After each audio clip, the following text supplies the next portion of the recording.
മരുന്നിൽ കഴിയുന്നതാണ്, സൂക്കടാണ്, ഭക്ഷണത്തിന് പോലും വയ്യില്ലാത്ത ഗതിയുള്ളവല്ല. അങ്ങനെ പിന്നെ വാടക നമ്മൾ കൊടുക്കുമ്പോൾ ഇത്തരം പോലെ കഴിയാത്തൊരവസ്ഥകളാണ്. വലിയങ്ങാടിയിൽ കെട്ടിടത്തിന്റെ സ്ലാബ് തകർന്നു വീണ് 4 പേർ മരിച്ചതിന്റെ ഞെട്ടൽ വിട്ടുമാറിയിട്ടില്ല. കോഴിക്കോട് നഗരത്തിൽ സമാന അപകടങ്ങൾ ഉണ്ടാവാനുള്ള സാധ്യത ഏറെയാണ്. അത്തരത്തിൽ കാലപ്പഴക്കം ചെന്ന ഒരു കെട്ടിടത്തിന് മുന്നിലാണ് ഞാനിപ്പോൾ നിൽക്കുന്നത്. വെള്ളിയിൽ ചേരി നിർമ്മാർജ്ജന പദ്ധതിയുടെ ഭാഗമായി നിർമ്മിച്ച ഫ്ളാറ്റ് സമുച്ചയമാണിത്. ഇവിടെ 26 കുടുംബങ്ങൾ കഴിയുന്നുണ്ട്. ഇവരോട് ഒഴിഞ്ഞു പോകണം എന്ന് കോർപ്പറേഷൻ ആവശ്യപ്പെട്ടതിനെ തുടർന്ന് സാമ്പത്തിക ശേഷിയുള്ള കുടുംബങ്ങൾ മാറിപ്പോയിട്ടുണ്ട്. പക്ഷേ ഇപ്പോഴും പലരും സാമ്പത്തികമായി പിന്നോക്കം നിൽക്കുന്ന കുടുംബങ്ങളാണെന്നുള്ളതുകൊണ്ട് അവർ ഇവിടെയാണ് കഴിയുന്നത്. ഇവിടെ കെട്ടിടത്തിന്റെ കാലപ്പഴക്കം, അതുപോലെ തന്നെ അതിന്റെ ശോചനീയാവസ്ഥ എത്രമാത്രമാണ് എന്ന് ദൃശ്യങ്ങൾ വ്യക്തമാണ്. പല ഇടങ്ങളിലും ഈ വിധത്തിൽ ഇടിഞ്ഞ് പൊളിഞ്ഞ് വീഴുന്ന ഒരു സാഹചര്യമുണ്ട്. മാത്രമല്ല, പുറത്തെ കാഴ്ച ഇങ്ങനെയാണെങ്കിൽ അകത്തെ കാഴ്ച എത്രമാത്രം പരിതാപകരമാണ് എന്ന കാര്യം കൂടി നമുക്ക് പരിശോധിക്കാം. വീടിന്റെ മുകൾ ഭാഗത്തു നിന്ന് ഓരോ ദിവസവും വാർക്ക ഭാഗങ്ങൾ ഇടിഞ്ഞ് താഴേക്ക് വീഴുന്നു. അതുമായി ബന്ധപ്പെട്ട് പലർക്കും അപകടം പറ്റുകയും അവർ ചികിത്സ തേടുകയൊക്കെ ചെയ്ത സംഭവങ്ങൾ ഉണ്ടായിട്ടുണ്ട്. ഇപ്പോൾ ഈ ഇതിനകത്തൊക്കെയാണ് ആളുകൾ ഇപ്പോഴും ജീവിക്കുന്നത് എന്നുള്ളതാണ് ഏറ്റവും പ്രധാനപ്പെട്ട കാര്യം. നമുക്ക് ഈ ഫ്ലാറ്റിന്റെ മുകൾ ഭാഗത്തേക്ക് നോക്കിയാൽ ഇതിനൊക്കെ കമ്പി നേരെ നമുക്ക് കാണാനാവുന്നുണ്ട്. ആ ഭാഗത്തുള്ള വാർക്കയൊക്കെ അടർന്ന് താഴേക്ക് വീണിട്ടുണ്ട്. ഈ ഭാഗത്തൊക്കെ ഉള്ള ആളുകൾ പലപ്പോഴും ചികിത്സ തേടിയിട്ടുമുണ്ട്. അത്തരമൊരു സാഹചര്യം കൂടി ഉണ്ടാകുന്നു. അങ്ങനെ ഒരു പരിതാപകരമായ അവസ്ഥയിലാണ് പല കുടുംബങ്ങളും ഇവിടെ കഴിയുന്നത് എന്നുള്ളതാണ് ഏറ്റവും പ്രധാനപ്പെട്ട കാര്യം. നിങ്ങൾക്കൊക്കെ പലരും മാറിപ്പോയി, പക്ഷെ പലർക്കും മാറിപ്പോകാൻ കഴിയാത്ത ഒരു സാഹചര്യമാണല്ലേ ഉള്ളത്. ഇപ്പൊ ഇവിടുന്ന് കുറച്ച് ആൾക്കാരൊക്കെ മാറിയിരിക്കുന്നു. നമ്മളല്ലേ ഇപ്പൊ 2-3 കൂട്ടരുള്ളൂ. നമുക്കൊരു പേപ്പർ കിട്ടാൻ വേണ്ടിയിട്ട് കാത്തു നിൽക്കുകയാണ്. പിന്നെ നിലവിലുള്ള ആൾക്കാരെ പേരിലുള്ള പേപ്പർ കിട്ടണം. അതിന് വേണ്ടിയിട്ടാണ് മേയറെ കണ്ടുപോയി സംസാരിച്ചതാണ്.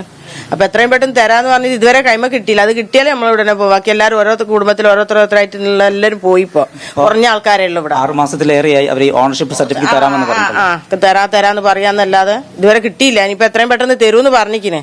അത് കിട്ടിയാല് നമ്മൾ എത്രയും പെട്ടെന്ന് ഇവിടുന്ന് പോയി. എങ്ങനെയാണ് ഇതിനകത്ത് കഴിയുന്നത്? ഭയങ്കര വീതി. ഇപ്പൊ ഇന്നലെ തന്നെ മരിച്ചെന്ന് പറഞ്ഞല്ലോ 2 റൂം വലിയങ്ങാടിയില്. ഭയങ്കര അപകടം. മെന്നാന്നിപ്പോ ഇവിടെ ഇടിഞ്ഞ് വീണിക്കിന് 2 റൂമില്. ഇന്നലെ ഒരാൾ ഒറ്റക്കുള്ളത് തന്നെ ഒരുന്നിട്ട് ഇന്നലെ പോയി ഇടിഞ്ഞ് വീട് പേടിച്ചിട്ട് മോന്റെ വീട്ടിലേക്ക് പോയി, അവിടെ അടിച്ചിട്ടിട്ട്.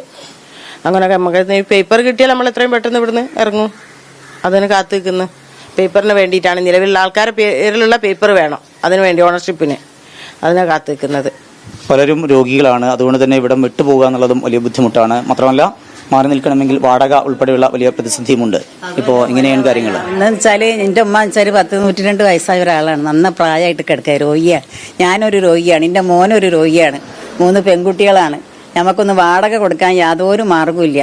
നിച്ചപ്പോൾ ഇവിടെ 1.5 കൊല്ലം പോലെ ഇതിപ്പോൾ ഇതുപോലെ ചാനലുകാർ വരിക, എടുക്കുക, പോവുക, വരിക, അങ്ങനെയുള്ളൊരു പ്രശ്നം കോർപ്പറേഷനിലാണ് കയറി ഇറങ്ങുക.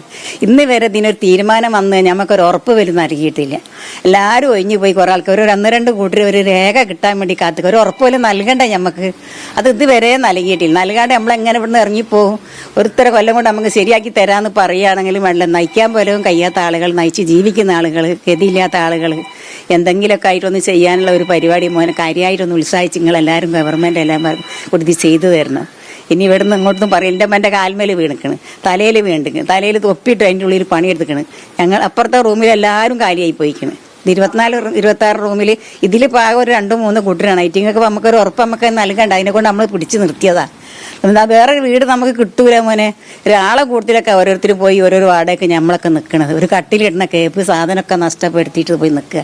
അപ്പം അതിനെക്കൊണ്ട് ഇതൊന്നും കഴിയുന്നത് വേഗത്തിൽ നമുക്കൊരു ഉറപ്പ് നൽകിയിട്ട് ഈ നോമ്പിന് മുമ്പ് തന്നെ, ഈ നോമ്പന്നായി ഇപ്പം കാറ് അതിന് മുമ്പായിട്ട് നമുക്കൊരു രേഖപ്പെടുത്തിയിട്ട് ഐറ്റിങ്ങൾ ഒയ്യും ചെയ്യും. ഈ 3 കൂട്ടരുള്ളത് കൊണ്ട് ഒയ്യും. അപ്പോൾ പെട്ടെന്നത് നൽകണം. അതന്നെ പ്രത്യേകമായിട്ട് പറയാനുള്ളത്. ഇപ്പം തന്നെ കണ്ടില്ലേ, വലിയങ്ങാടിയിൽ 4 ആണ്. 70 വർഷമായ തെറ്റാ. ഇതും അതേപോലെ ആയതാണ്. പൊളിഞ്ഞ എവിടെയില്ലേ പൊളിയാൻ ബാക്കി. അങ്ങനെ വാടക കൊടുക്കാൻ തീരെ കയ്യില്ല. പെട്ടെന്ന് ഇത് കടലാസ് പേപ്പർ ശരിയാക്കി ഒരു ഉറപ്പ് നൽകിയിട്ട് നമുക്ക് എന്തെങ്കിലും രക്ഷ നേടിത്തരണം. അതിനുള്ള ദൈവങ്ങൾക്ക് സഹായം കൊടുക്കട്ടെ. എല്ലാവരും കൂടിയിട്ടൊന്ന് ചെയ്തു തരട്ടെ. അപ്പം അതത്രയോ പറയാനുള്ളൂ. അപ്പം അങ്ങനെയുള്ള പ്രശ്നങ്ങളൊക്കെയാണ്. മരുന്നിൽ കഴിയുന്നതാണ്, സൂക്കടാണ്, ഭക്ഷണത്തിന് പോലും വയ്യില്ലാത്ത ഗതിയുള്ളവല്ല. അങ്ങനെ പിന്നെ വാടക നമ്മൾ കൊടുക്കുമ്പോൾ ഇത്തരം പോലെ കഴിയാത്തൊരവസ്ഥകളാണ്. അങ്ങനെ വാടകയ്ക്ക് മാറാനുള്ള സാമ്പത്തിക ശേഷി ഇല്ലാത്ത ആളുകളാണ് ഇപ്പോൾ പ്രധാനമായും ഇതിനകത്ത് കഴിയുന്നത്. മറ്റുള്ള ആളുകളൊക്കെ ബന്ധുവീടുകളിലേക്കും അതുപോലെ വാടകയ്ക്ക് വീടെടുത്തുമൊക്കെ മാറിയിട്ടുണ്ട്. ഇപ്പോൾ ഏതാനും കുടുംബങ്ങളാണ് ഇതിനകത്ത് കഴിയുന്നത്.